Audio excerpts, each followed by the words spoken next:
So I'm going to talk briefly about how you can become an even higher performance coach. I'm going to use a checklist that has stood me well for many decades, really. It's a checklist about mastery in general. So you can definitely use this to become a better high performance coach.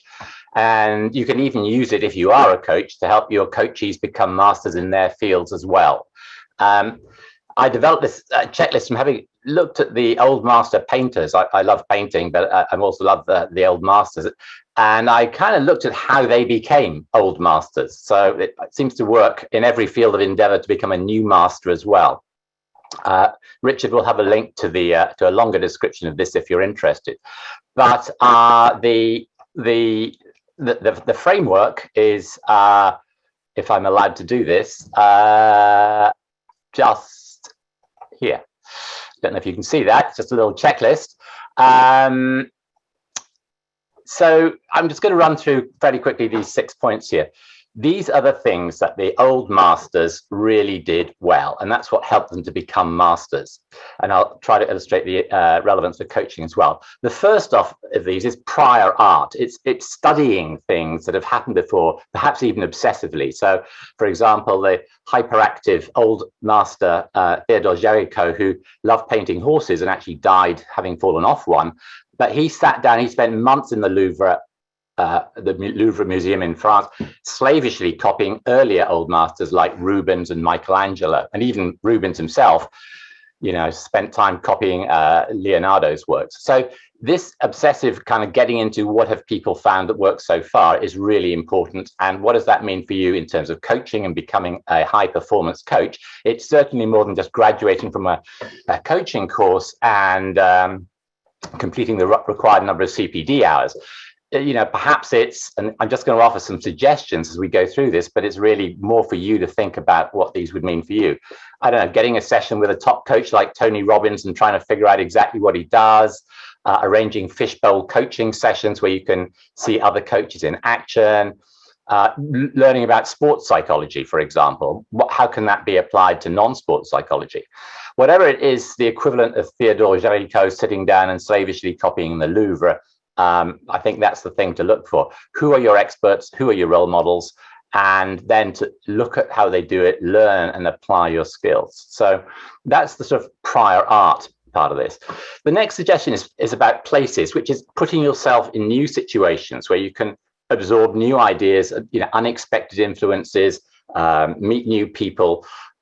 This is like being Gauguin, who was a globetrotter, or Turner, who was a tourist, or Van Gogh, who was a kind of virtual voyager of art as he got to understand Japanese art, etc. So putting yourself in different places where a whole range of unpredictable things will happen, but that you will get new influences. So for a master coach, what does that mean? Well, I suppose it's things like perhaps volunteering to coach people incarcerated in a prison. I mean, I've always wanted to actually do that. You will learn so much from that completely new environment.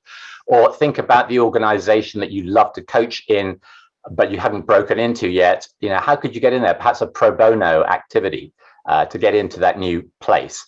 Coach in a kindergarten. I mean, you'll find a lot of id and ego to practice on and deal with there.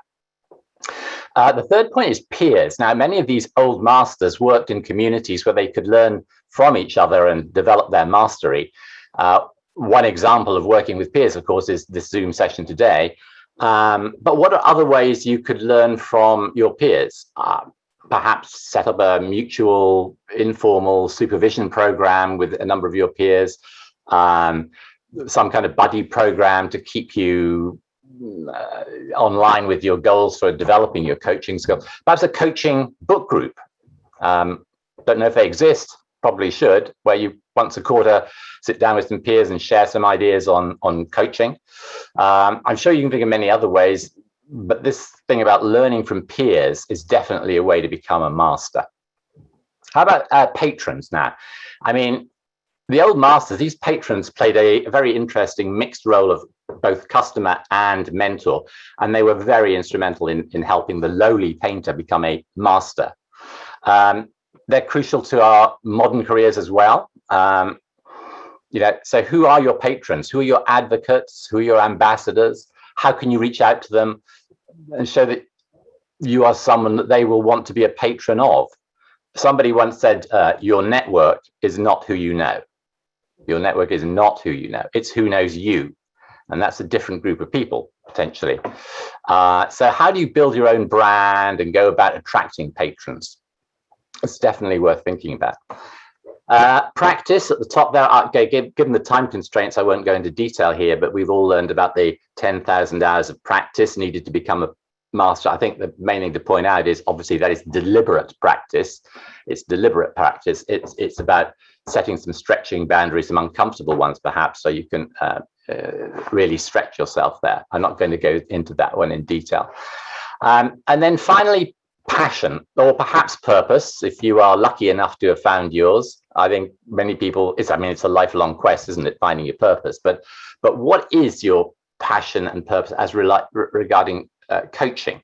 And whether it's discovering the meaning in life, or just discerning which moments in coaching give you the most joy, getting in tune with that is definitely one of the ways to become a master coach. And it may be a master coach in a slightly different way than that which you've been before. I often believe we often overlook the fact that passion is actually something that can change over time. You know, we go on the search for our purpose and our meaning, and we think it's there, something to be discovered, but actually it can change over time. And so, for example, just one example of that from the old masters, Turner started off as a simple sort of 3D cartographer. He was practically a map maker. He tried to capture the shape of the landscape, but then he went on to sort of redefine his purpose and his passion, which was ultimately trying to capture the elemental forces of nature on canvas.